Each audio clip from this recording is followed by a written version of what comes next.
Kita berdoa sekali lagi. Bapa di surga, kami datang kepadamu Tuhan dengan hati yang penuh ucapan syukur atas penyertaan dan pemeliharaanmu. Biarlah di saat-saat di mana kami berteduh tenang di hadapanmu, hati nurani kami dipenuhi oleh Roh Kudus untuk boleh menganalisa, merefleksikan firman yang akan kami dengarkan dan renungkan. Biarlah kami sungguh-sungguh ke tempat ini dengan hati yang penuh kerinduan untuk mencari dan menemukan kehendak-Mu ya Tuhan. Dan juga berikan kami kekuatan dan pertolongan untuk kami boleh menjadi pelaku-pelaku firman yang Tuhan kehendaki. Biarlah Allah Roh Kudus sendiri yang terus menyertai kami, memberkati setiap anak-anak Tuhan yang boleh rindu datang kepadamu di hari Tuhan ini. Biarlah Tuhan memakai firman ini dikala diuraikan, Roh Kudus berbicara secara pribadi kepada setiap hati kami. Kami doakan hamba-Mu yang lemah, yang tidak berdaya, di dalam tangan kuasa-Mu ya Tuhan, di dalam tangan yang berotoritas dan berwibawa. Biarlah Tuhan pakai hamba-Mu dan setiap jemaat-Mu boleh sama-sama dididik, diajar, dan diperbaharui selalu dengan firman yang dari Allah adanya. Terima kasih Tuhan, bersabda berfirmanlah, di dalam nama Tuhan Yesus hamba-Mu mohonkan doa ini bersama-sama. Amin.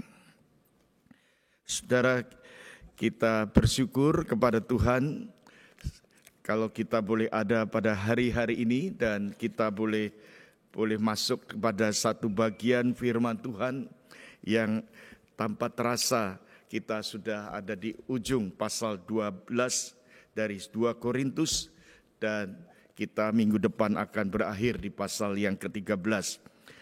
Saya harapkan dan doakan saudara betul-betul boleh memahami surat 2 Korintus ini sebagai bagian dari jemaat Tuhan untuk senantiasa menjadi gereja yang boleh bertumbuh bahkan sehat di dalam rohani. Saudara, tahun depan kita akan maju kepada satu kitab yaitu surat Ibrani. Biarlah saudara mendoakan untuk kami yang sedang mempersiapkan bagian-bagian firman Tuhan yang akan disampaikan pada semester tahun depan. Saudara, Natal sudah dekat. Hari Natal merupakan satu momen, merupakan satu peristiwa untuk kita boleh sekali lagi merayakan, menyatakan Injil kepada saudara-saudara kita. Bagi saudara yang sudah mengalami kasih karunia Tuhan, beritakanlah berita Natal ini. Bagi yang belum, ambil kesempatan. Ini ada waktunya untuk kita bersama-sama mengamparbaharui, menghidupkan iman kita agar kita semakin berlayak di hadapan Tuhan. Saudara sekalian, surat 2 Korintus pasal yang ke-12 ini, saudara, kita menemukan di ayat 11 sampai ke-21 adalah bagian yang merupakan pernyataan pengalaman Rasul Paulus sebagai hamba Kristus. Saudara, kita bisa melihat dari surat ini apa yang diungkapkan kalau kita perhatikan dari pasal yang ke-10, pasal yang ke-11, pasal yang ke-12 yang saya katakan di sini merupakan satu rangkaian, satu kesatuan. Ini merupakan satu hal yang kita bisa melihat betapa dekatnya, betapa mengasihinya seorang hamba Kristus di dalam jemaat Tuhan, yaitu Paulus dengan jemaat di Korintus. Saudara sekalian, boleh dikatakan bahwa hubungan Paulus, hubungan seorang hamba Kristus dengan jemaatnya adalah hubungan yang sangat intim sekali, hubungan yang sangat dekat sekali. Apalagi jemaat Korintus adalah jemaat yang dirintis, yang dilayani sejak awal. 18 bulan Paulus bersama-sama dengan jemaat Tuhan di dalam jemaat waktu Korintus didirikan. Saudara perhatikan, saudara, ketika perjalanan gereja, ketika kita mengikut Tuhan, ketika kita menyaksikan apa yang terjadi dalam perjalanan pelayanan pekerjaan Tuhan, tidak selalu dan seringkali terjadi yaitu pertumpahan air mata. Yaitu terjadinya penderitaan, kesedihan, pergumulan. Inilah yang kita saksinya. Tidak habis-habisnya Paulus menghadapi pergumulan demi pergumulan. Saudara, maka tema yang diangkat di sini adalah sebuah pergumulan di dalam pelayanan, saudara. Saya kira ini sangat mengena sekali bagi kita sebagai seorang pelayan Tuhan. Bagi saudara yang saat ini melayani sebagai jemaat Tuhan, baik yang ada di struktural maupun di non-struktural, baik saudara yang melayani di kelompok kecil maupun kelompok besar, baik saudara yang melayani di rumah tangga saudara maupun di masyarakat luas. Saudara, tanpa kita berpikir saudara bahwa pelayanan itu adalah maknanya apa, saudara tidak bisa melihat arti daripada kehidupan pelayanan. Nah, saudara-saudara, kita melihat di sini saudara bahwa surat ini menyaksikan betapa tidak mudahnya perjalanan sebuah gereja Tuhan. Perjalanan anak-anak Tuhan itu tidak mudah dan tidak gampang. Saudara dan saya bukan ada dalam situasi yang aman dan damai dan serba lancar, tidak. Tetapi justru disitulah kita melihat, saudara-saudara, ada tangan Allah yang berkarya secara mutlak. Ada Allah yang berotoritas, Allah yang berdaulat, Allah yang berkuasa membentuk kehidupan saudara dan saya. Saudara, ini gereja Korintus, saudara-saudara, ada 3 hal yang kita bisa lihat. Yang pertama, bagian ini melihat tantangan atau pergumulan yang dihadapi Paulus. Dan yang kedua adalah pelayanan daripada Paulus yang menunjukkan daripada hakikat keserasulannya, kesejatiannya sebagai hamba Kristus dikala dia mempersembahkan keseluruhan hidupnya. Keseluruhan hidupnya. Dan yang terakhir kita bisa melihat seorang yang sungguh-sungguh demi kecintaan pekerjaan Tuhan. Sungguh-sungguh demi Injil keselamatan. Sungguh-sungguh demi pelayanan jemaat Tuhan. Seorang yang sungguh mengasihi dia. Kita melihat bagaimana Rasul Paulus mempresentasikan pelayanannya. Karena dia sungguh mengasihi gerejanya. Dia sungguh mengasihi pelayanan yang Tuhan anugerahkan. Saudara-saudara, ini 3 hal yang kita akan renungkan secara singkat. Yang pertama, saudara-saudara, di ayat yang ke-11, ayat yang ke-12 dan 13, kita bisa melihat di mana Paulus menyatakan dirinya sebagai rasul yang dia sebutkan adalah, saudara-saudara, sebagai rasul yang dihadapkan dengan berbagai tantangan, saudara-saudara. Berbagai pergumulan, saudara.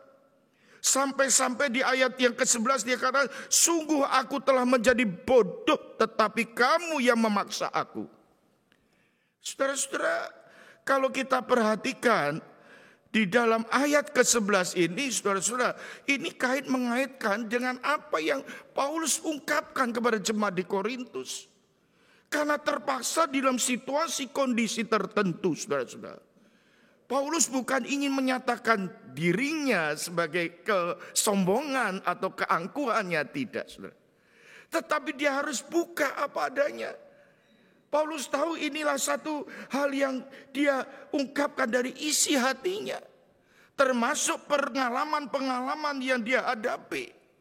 Saudara, tidak sedikit pengalaman yang dihadapi Paulus, khususnya terhadap pengajar-pengajar, terhadap rasul-rasul palsu yang mencoba meracuni kehidupan jemaat Tuhan. Yang mencoba untuk membawa Injil itu menyimpang dan membawa kepada kemurnian Injil itu tidak dipertahankan di dalam kehidupan seorang Kristen. Maka Paulus mengatakan, siapakah aku? Kalau mereka mengatakan mereka adalah seorang rasul, saudara-saudara. Saudara, pada zaman itu banyak orang yang menyebutkan rasul, saudara. Rasul artinya utusan Kristus. Yang diutus, yang diurapi oleh Kristus, oleh Allah sendiri. Bahkan mungkin dengan membawa sebuah dokumen, surat rekomendasi dari Yerusalem sebagai pusat keagamaan yang ada pada zaman itu. Saudara-saudara, Paulus berkata di pasal sebelumnya, aku juga seorang rasul yang sungguh-sungguh berasal dari keautentikan seorang yang disebutkan Ibrani asli. Bangsa yang sangat dijunjung pada hari itu, yang mempunyai prestis yang begitu luar biasa sebagai seorang Yahudi. Dia mengatakan, aku orang Ibrani asli. Kalau melihat nenek moyangku, nenek moyangku adalah Abraham juga. Aku keturunan Abraham, dia katakan.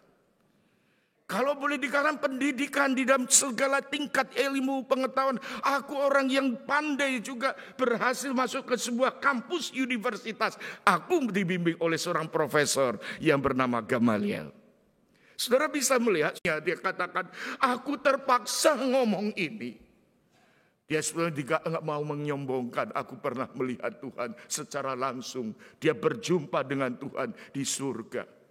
Aku sampai nggak tahu apakah itu tubuhku atau di dalam tubuhku. Saudara, ini satu pengalaman yang sungguh-sungguh Paulus ingin menyatakan kalau saudara ingin membanding-bandingkan. Nah, saudara, ini banyak orang sekarang sampai hari ini saudara membanding-bandingkan. Tidak salah bandingkan. Tetapi saudara, di dalam kualitas pelayanan itu sebagai rasul yang sejati, yang hari itu diperhadapkan sebagai orang-orang yang pandai berpidato, pandai berbicara, seorang yang disebut sebagai orator, sebagai seorang yang suka menjual atau memberikan ilmu pengetahuan, itu berbeda dengan khotbah. Khotbah bukan memberikan informasi pengetahuan, buku-buku, bukan itu. Walaupun itu melengkapi sebuah khotbah, tetapi khotbah pengajaran adalah firman Tuhan, Alkitab, firman yang diwahyukan oleh Allah di dalam kehidupan anak-anak Tuhan, yang diinspirasikan oleh Roh Kudus, yang diilhamkan sepenuhnya memakai para rasul, para penulis dari zaman ke zaman, dari waktu perjanjian lama sampai perjanjian baru. Paulus menyadari dirinya itu siapakah. Dia pernah mengatakan dalam surat Timotius, aku orang yang paling berdosa. Inilah kerendahan hati seorang hamba, saudara. Dia mempunyai pengalaman yang spektakuler, tetapi dia katakan, ini harus aku nyatakan. Maka itu pun dinyatakan dengan satu kalimat, sungguh aku telah menjadi bodoh. Saudara-saudara yang dikasihi Tuhan, Paulus mengungkapkan dirinya ini dengan terpaksa. Karena engkau yang memaksa aku buka semuanya. Tapi bukan demi aku, demi pekerjaan Allah, demi Injil. Saudaraku, ini satu kebenaran yang sungguh-sungguh boleh menguatkan kita. Saudara. Bagaimana seorang yang sungguh-sungguh dipenuhi oleh Allah di dalam hidupnya, yaitu penuh firman. Saya seringkali mengungkapkan seorang yang pandai itu seperti ilmu padi. Padi itu semakin berisi semakin menunduk. Padi itu semakin berisi semakin berbobot, semakin nunduk, semakin gak kelihatan. Itu ilmu padi. Kita bisa melihat dari surat Paulus di sini. Paulus dengan air mata dia katakan, kemegahanku bukan sesuatu yang sifatnya kesuksesan spektakuler. Justru kemegahanku dikala aku menderita, dikala aku lemah. Justru pada waktu hal yang spektakuler dia lihat, tetapi sekaligus dia mengalami yang dikatakan oleh Alkitab, yaitu duri di dalam tubuhnya. Artinya itu pergumulan yang tidak mudah, saudara.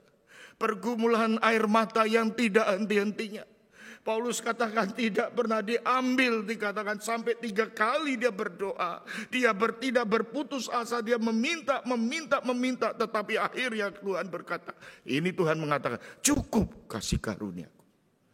Saudara membayangkan ketika kita berdoa, jawabannya adalah cukup kasih karunia. Dia tetap sakit, dia tetap menghadapi pergumulan yang tidak mudah. Saudara-saudara, menarik sekali ayat yang ke-12 dikatakan, segala sesuatu yang membuktikan bahwa aku adalah seorang rasul telah dilakukan di tengah-tengah kamu dengan segala kesabaran oleh tanda-tanda mujizat-mujizat dan kuasa-kuasa. Saudara, pekabaran Injil pada abad-abad era pertama itu adalah selalu, dan kita lihat di dalam kisah para rasul khususnya, bagaimana Injil itu diberitakan, perkara-perkara ajaib terjadi, mujizat-mujizat, kuasa-kuasa Allah dinyatakan, saudara. Memang dalam sejarah gereja kita melihat pergeseran dari abad awal sampai hari ini, pergerakan daripada mujizat Allah itu semakin hari semakin kita lihat berkurang kelihatan. Karena Alkitab sudah lengkap, Alkitab sudah diteguhkan, gereja sudah dikonformasikan, disahkan berdiri di muka bumi. Yang diperlukan adalah iman itu sendiri. Dan firman Tuhan mengatakan berbahagialah orang yang percaya tidak melihat. Tetapi dia percaya tidak melihat, itu bukti iman dia. Oh, itu dikatakan berbahagia, saudara. Kalau kita perhatikan bagian surat ini, saudara-saudara, kita bisa melihat, saudara. Mujizat-mujizat itu disertai dengan satu kata yang tidak boleh kita abaikan, yaitu kata yang kita lihat di sini Paulus katakan, dengan segala kesabaran. Saudara-saudaraku yang dikasihi Tuhan, kita bisa melihat satu kata yang penting di sini, saudara. Seorang rasul yang sejati dilakukan di tengah-tengah mereka dengan segala kesabaran. Kata kesabaran ini, saudara-saudara, itu arti sabar yaitu sebuah proses yang membutuhkan waktu yang panjang. Kesabaran itu melewati satu waktu yang panjang, tidak cepat. Kalau hari ini ada filosofi kehidupan yaitu yang lihat sikat cepat, itu yang diperlukan. Gerak cepat, saudara. Saudara, kita mempunyai waktu kesempatan tidak banyak, sempit sekali. Kita harus cepat mengambil kesempatan yang ada. Tetapi di kala waktu-waktu tertentu, saudara-saudara, iman kita diuji sedemikian rupa. Saudara, membutuhkan kesabaran. Saudaraku yang dikasihi Tuhan, seringkali kita mudah terjebak mengerjakan sesuatu, ingin menghasilkan dengan cepat. Saudara. Kita ingin melihat hasil dengan segera, saudara. Kita tidak sabar melihat bagaimana supaya Tuhan itu bekerja dalam hidup kita. Saudara, Tuhan itu mempunyai caranya, saudara-saudara. Kadang-kadang itu semakin hari kita renungkan kok semakin lambat sekali. Kenapa tidak dipercepat saja? Kenapa pandemik ini tidak cepat saja selesai? Habis sudah. Varian baru sudah stop, gak ada lagi. Kadang-kadang kita bertanya, saya bertanya, Tuhan kenapa sih? Kenapa anak-anak Tuhan mengalami pergumulan? Saya kalau mengunjungi saudara-saudara yang sakit, di sini ada seorang hamba-hamba Tuhan yang sangat saya respect sekali. Setia melayani, pagi hari datang, setiap pulang dari Indonesia datang ke sini dan Pak saya ada di Sydney. Bolehkah saya mempersembahkan sebuah nyanyian? Oh Pak, saya lihat ya jadwalnya dulu. Pak, saya mau rindu menyanyi, memuji Tuhan. Hati saya itu tersentuh, saudara. Mau berapa kali, saudara? Boleh Pak jam 8 di Renwick, boleh jam 10.30 di Kingswood. Boleh kalau saya diperkenan dibawa ke Liverpool sore hari. Sehari sepanjang hari. Kehidupan hamba Tuhan tidak selalu lancar. Berapa waktu yang lalu saya menyaksikan, saudara, ketika hambanya ini jatuh dan sakit. Dia di rumah sakit. Saya berusaha untuk pergi ke ICU, saya berdoa bersama. Dia menangis, saya ikut nangis. Saudara, ayat ini menguatkan. Kita perlu sabar, saudara. Sabar. Allah sedang mengerjakan di dalam satu waktu, saudara. Untuk sesuatu kemuliaan, untuk sesuatu kehidupan. Saudara-saudara, Paulus itu dibentuk sedemikian rupa dengan waktu yang begitu panjang. Waktu yang diberikan, kasih karunia yang dialami Paulus itu, duri yang dia terima itu sampai pada akhir hidupnya, saudara-saudara. Disalib, di mana dia harus menundukkan hatinya. Di meja perjamuan dia harus melihat, dan kita bisa melihat bagaimana Kristus itu yang telah sampai pada puncak klimaksnya. Dia menderita untuk manusia yang berdosa ini. Saudaraku yang dikasihi Tuhan, Paulus di sini ingin membukakan satu kehidupan tantangan gereja. Tantangan orang-orang beriman, saudara-saudara. Tetapi ingatlah, hendaklah kita sabar, saudara. Ayat berikutnya dikatakan, sebab dalam hal manakah kamu dibelakangkan dibandingkan dengan jemaat-jemaat lain selain daripada hal ini, yaitu bahwa aku sendiri tidak menjadi suatu beban bagi kamu. Maafkan ketidakadilanku ini. Saudara-saudara, kita melihat di sini jemaat Korintus ini apa yang sedang dihadapi Paulus. Paulus saya katakan menghadapi tantangan, fitnahan, tuduhan, termasuk di sini masalah-masalah keuangan Kita lihat di pasal sebelum-sebelumnya, saudara, Paulus melihat penderitaan orang di Yerusalem, mengajak gereja-gereja, jemaat Tuhan, orang-orang beriman untuk memperhatikan. Dia tidak bermain uang di sana, dia mengutus para pengurus gereja, dia mengutus pendeta Titus, dia tidak membawa uang itu sendiri. Tetapi di ayat-ayat ini ditunjukkan, kita melihat betapa tidak dewasanya jemaat waktu itu.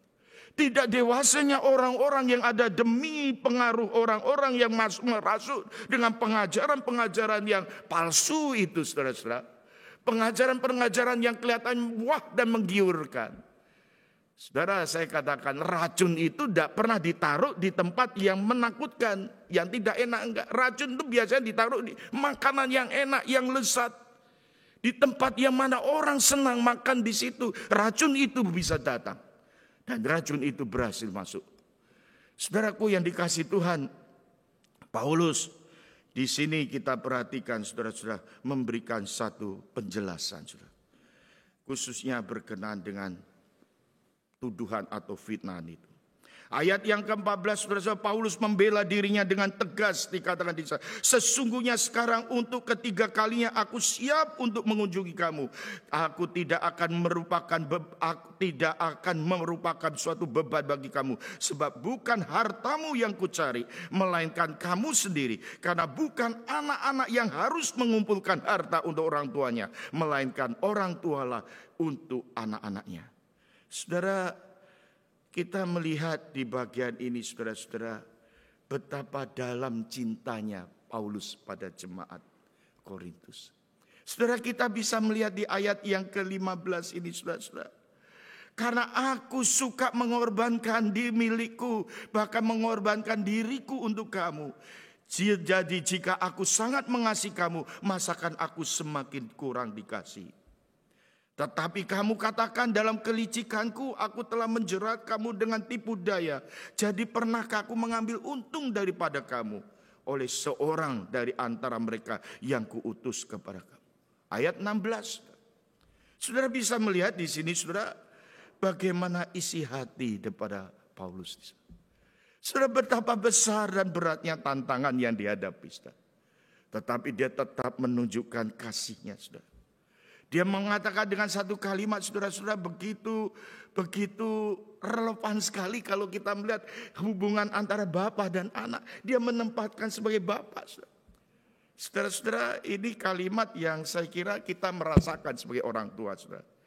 Bagaimana perjuangan orang tua bekerja membanting tulang demi anak-anak, saudara. Saudara perhatikan, saudara. Jarang sekali anak-anak bekerja demi orang tua, jarang, saudara. Tapi kebanyakan pada umumnya orang tua bekerja demi anak, mencari uang, mencari nafkah, berjuang pagi siang malam, bahkan ada yang bekerja begitu susah payah. Karena apa, saudara? Karena dia mengasihi anak-anaknya supaya anak-anaknya boleh dibesarkan, boleh dididik, boleh sekolah, bahkan anak-anaknya boleh mempunyai masa depan. Inilah Paulus menggambarkan hubungannya antara bapak dan anak. Sungguh dia mengasihi, tetapi justru responnya, balasannya, saudara, tuduhan-tuduhan yang dikatakan kelicikan, penipuan, dan sebagainya. Saudara-saudara, kita bisa melihat dari bagian ini, saudara, betapa tidak dewasanya sebuah jemaat yang ada pada saat itu. Saudara, pergumulan ini mari kita refleksikan sebagai gereja Tuhan. Yaitu di pasal yang ke-12 mulai dari ayat 14 sampai 21.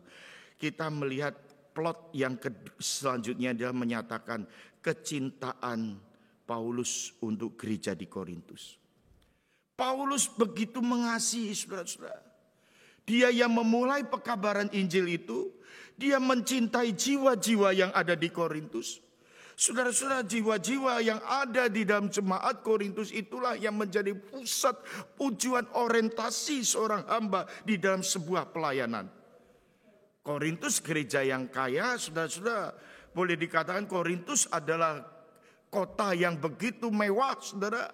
Penghasilannya, saudara, ada penghasilan salah satunya adalah tambang atau tembaga yang dijadikan cermin, saudara-saudara.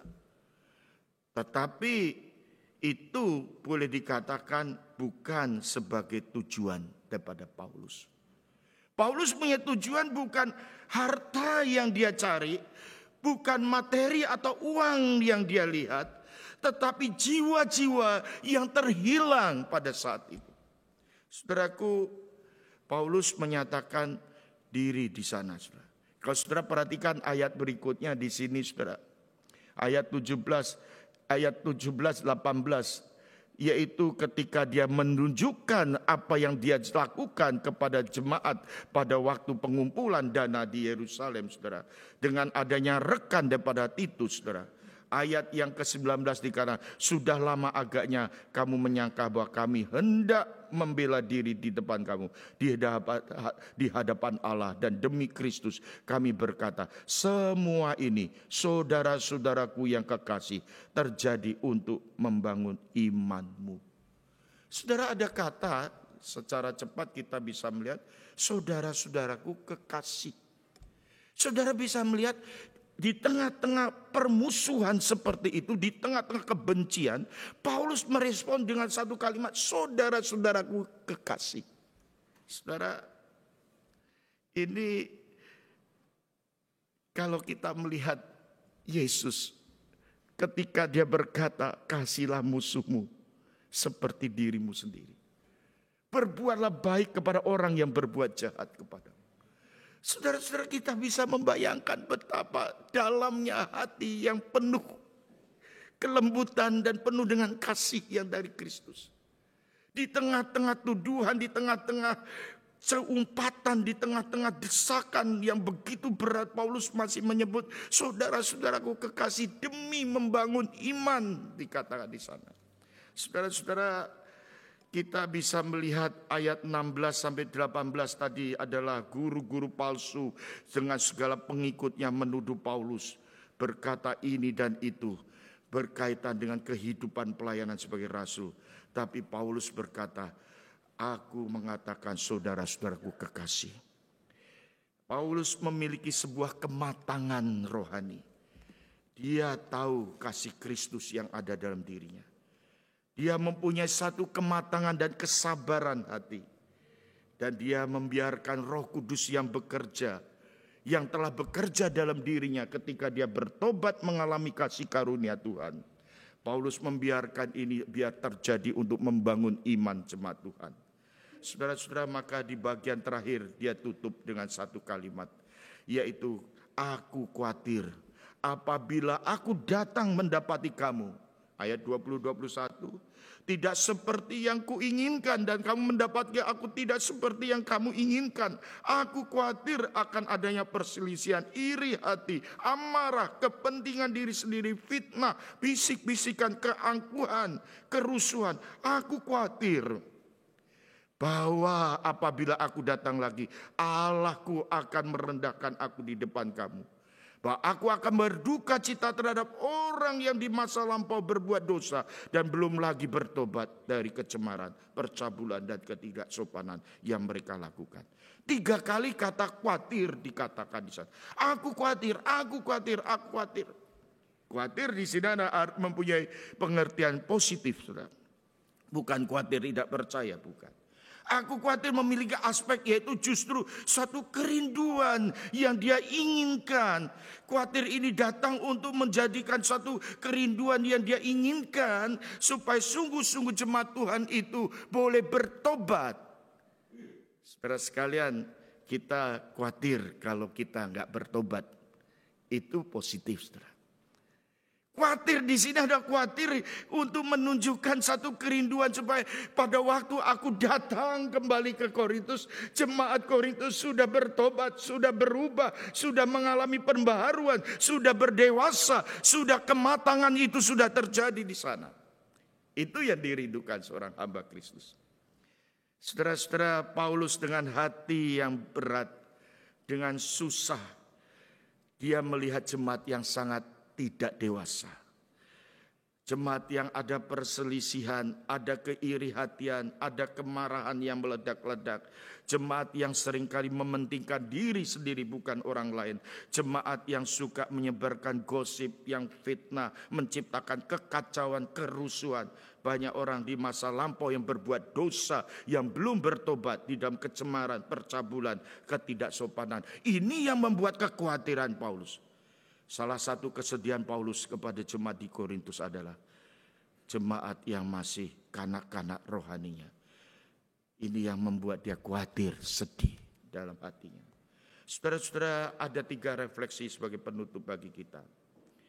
Itu sebabnya apa yang dilakukan, apa yang dialami oleh jemaat Korintus, biarlah menjadi satu peringatan bagi kita, bagi saudara dan saya dalam sebuah komunitas ini. Mari kita hidup menjadi orang Kristen yang bertumbuh. Bertumbuh dewasa dengan sehat rohani. Didasarkan pengajaran yang sehat. Didasarkan kehidupan pertobatan yang sejati. Refleksi yang kedua, hari ini kiranya firman Tuhan ini menjadi penghiburan bagi kita.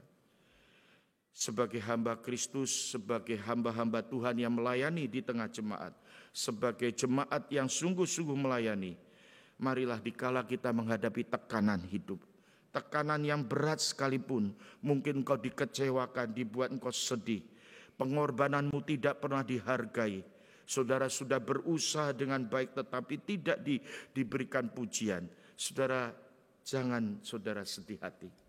Tuhanlah sumber penghiburan kita. Saudara, Tuhan tahu apa yang kita sedang hadapi. Dan Tuhan tahu Paulus di sana. Dia boleh melewati masa-masa itu. Supaya iman itu dibangunkan. Dan yang ketiga, yang terakhir. Dalam menjalani hidup ini, saudara. Ada satu perkara mengapa Paulus begitu kuat, saudara. Mengapa Paulus tetap setia merangkul jemaat, tetap setia mengasihi jemaat, tetap setia pelayanan. Bahkan sampai pada waktu itu dia rindu masuk ke Filipi dan masuk ke dalam satu daerah yang sulit. Bahkan pada waktu dia merindukan bisa ada di satu sentral pusat kenegaraan, sentral pada kemajuan peradaban manusia di dunia ini. Dia rindu ada di sana, dia boleh mengobarkan Injil itu dan dia diizinkan Tuhan masuk ke Roma. Dan di Roma itulah rupanya Tuhan mempunyai kehendak. Pada waktunya dia mati syahid di sana. Saudara bisa melihat. Perjalanan ini dialami oleh Paulus sebagai rasul. Mengapa ini bisa terjadi, saudara? Karena Paulus mempunyai satu anchor. Mempunyai satu dasar, mempunyai satu fondasi. Yaitu firman Tuhan, yaitu kehidupan yang berjumpa dengan Kristus. Perjumpaan dengan Kristus inilah kala dia melihat Kristus secara pribadi. Ketika dia mengalami Kristus dalam hidupnya. Ini yang menjadi anchor, ini yang menjadi jangkar. Sehingga ini yang melandasi dia berjalan, melewati masa-masa hidup yang tidak mudah. Yaitu dia berpegang pada janji Tuhan. Dia mendekatkan diri kepada Allah. Saudara-saudara, dia merindukan kepada sesuatu yang bernilai kekal, bukan bernilai non kekal. Bukan yang sementara adanya. Dia melihat yang kekal. Merindukan Tuhan menjadi sumber kekuatan di dalam hidup kita. Saudara, ada orang mengatakan, mengapa kaca mobil depan itu lebih besar daripada spion? Karena kaca depan itu mempunyai fungsi untuk melihat ke depan. Melihat. Sekali-sekali hanya menengok spion kecil untuk melihat apa yang ada di belakang. Tetapi fokusnya adalah apa yang ada di depan. Paulus sudah melihat apa yang ada di depan, apa yang dia hadapi hari itu. Dan dia mengatakan hari itu, saudara, semuanya karena kasih karunia adanya. Dia melihat kasih Kristus, dia mengalami hidup dengan Kristus. Dia melihat Allah yang telah mati di atas kayu salib di dalam Kristus Yesus. Dia melihat bagaimana penderitaan Golgota. Dia melihat bagaimana hancur seorang Kristus yang boleh rela mati di atas kayu salib demi dia orang berdosa. Paulus mengatakan, di sana. Dan kita tidak heran di dalam surat-surat yang lain, saudara. Dia kata, hidupku bukannya aku lagi, tapi Kristus. Sehingga ini lagu anak-anak sekolah minggu yang begitu menggetarkan. Hidupku bukannya aku lagi, tapi Kristus dalamku. Hidupku bukannya aku lagi, tapi Kristus hidupku. Kristus Yesus, inilah yang menjadi satu kehidupan seorang hamba. Bila saudara pulang dari tempat ini hari ini berkata, hidupku bukan aku lagi, tapi Kristus, melayani Tuhan sampai selamanya. Amin.